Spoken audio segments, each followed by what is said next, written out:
Hey, AP World History students. I'm Miss Ziegler, the Time Machine teacher. Do you like my shirt? Isn't this nice? It's fancy, huh? And today, we are only 8 weeks to the AP World History exam.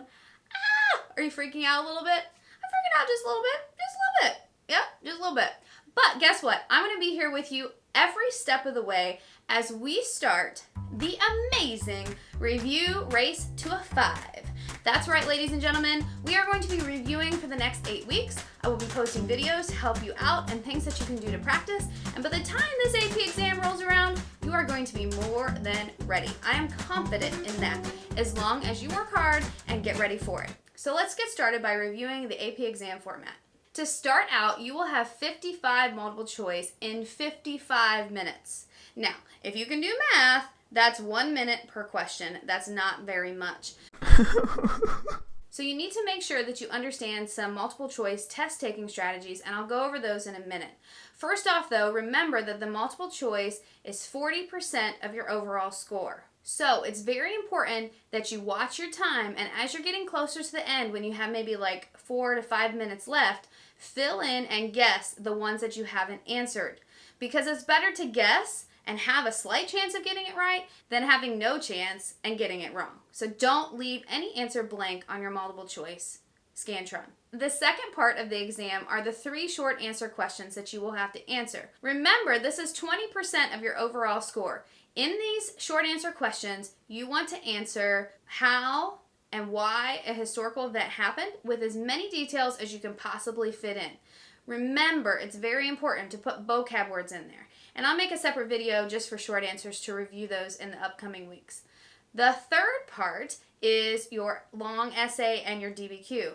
Now, you'll have a short break in between, but your DBQ and long essay will be put together, so you have to remember to manage your time wisely. You have 1 hour and 40 minutes for both of these essays. The DBQ is worth 25% of your overall score, so it is more important than your long essay question. However, you do want to try to accomplish both. Your long essay is 15%, so make sure that you start on your DBQ first. Give yourself about 15-20 minutes to read and analyze the documents, and then get started right away. And I will also do a video on that and the long essay question in the weeks to come so that you can get some more practice with that.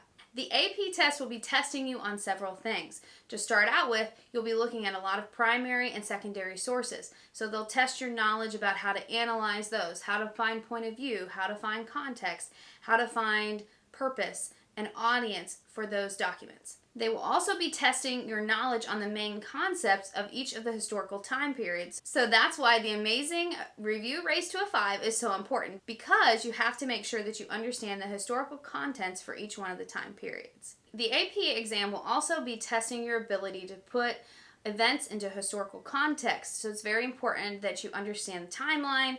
You don't necessarily have to memorize exact specific dates like day and time, but you should know around about when they happened and what events are happening around the same time. Once again, the review videos that we're going to be working on throughout the next 8 weeks will help you with that. Okay, so back to the multiple choice.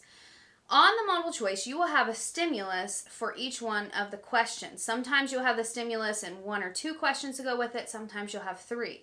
Sometimes the question doesn't necessarily need the stimulus to be answered. It might just be based on your own historical knowledge. However, it would be smart to read the questions that go with each stimulus before you read the stimulus so that you know what you're looking for and you don't have to waste time reading it again.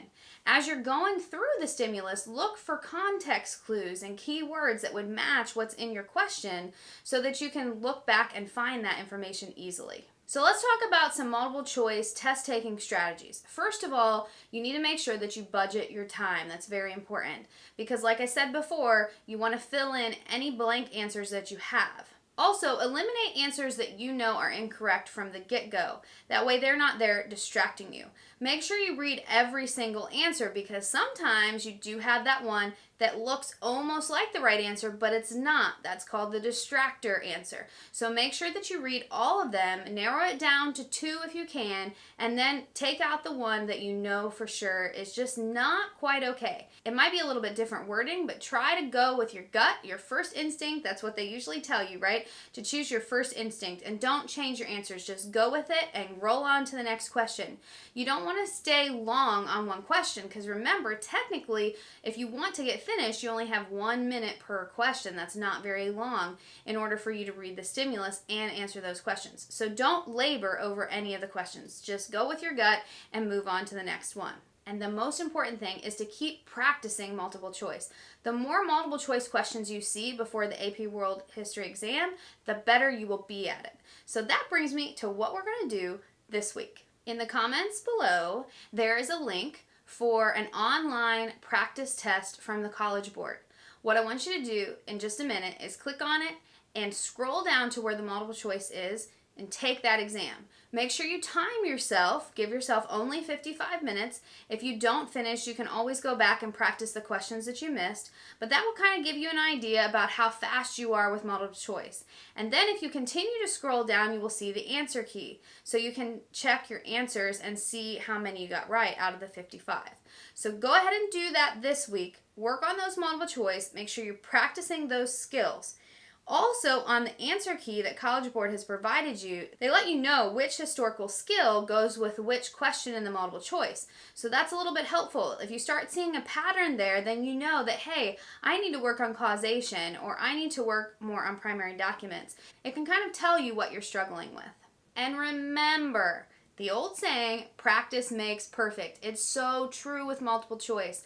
My students who practice multiple choice over and over are always better at it than those who don't practice it. So make sure that you not only use this practice test, but that you look for others. There are several practice tests in the Princeton Review book, in the AP Cram Plan. I will put the links to those books below if you're interested in buying them, because they have several practice tests in there. The other thing that's really good about those practice tests is that it gives you an explanation as to why you might have gotten the answer wrong.